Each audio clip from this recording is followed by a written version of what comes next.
welcome back to Superior Sunrise. With me now is Tyler Merrill of Tyler Merrill Performance Horses. Thank you, Tyler, for being here. I first want to get into, how did you find your way into this industry, and what's your background coming up in the horse industry? I was born into it. My mom and dad had a commercial breeding farm in Purcell, Oklahoma for over 45 years. And Dad roped and showed cutting horses. My mom did anything with a horse. She did English, reining, cutting. She's always wanted to rope. She hasn't yet, but both my sisters are in it. It's just been a family deal from day one. It's so cool. We've had a lot of people on here today and kind of talking about that family component of, I guess you could just call it the Western industry as a whole.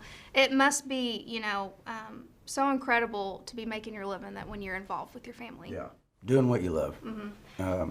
Makes you get out of bed every morning and enjoy and getting to do what you love to do. Yeah, you're in quite a few different disciplines with horses. What do you enjoy most about some of the disciplines that you work with? Just making a good horse, being a good horseman.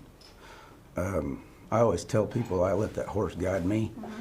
The customer may want me to do a certain thing, but then I'll tell that customer, it's not going to want to do this or whatever. I just try to make a good horse. I enjoy doing the cow horse and the roping and the cutting and ranching on them or whatever. Just let the horse guide me. You've been busy at a couple of shows here recently, and I know you were at World's Greatest Horseman.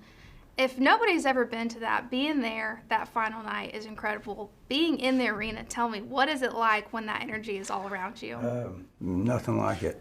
When you break that gate, we had a running pattern in the reining, and you couldn't hear anybody or anything in that tunnel, and you break the gate and everybody's roaring. It's something else. That's incredible. Yeah. Well, if you can, maybe share some secrets with us.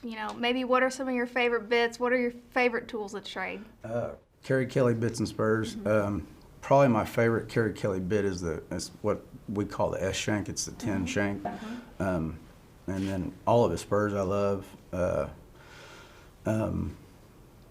Classic ropes and stuff like that. Some of the equipment that makes me successful. So we have seen quite a bit of growth in the Western performance horse market in the last couple years, over the last few years.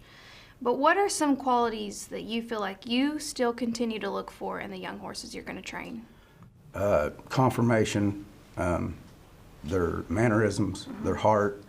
I don't like to look at a horse's papers when I go look at it. I don't want to see what the individual is, because just like to look for a good individual. Yes, there's a lot to do with the breeding and makes good horses and stuff, but I always just kind of try to avoid that just so I can look at the individual and make sure he's real strong, good hip, good bone, real nice eye, big soft eye, and works his ears good, and just all the little things, just kind of besides what he is on paper. Yeah.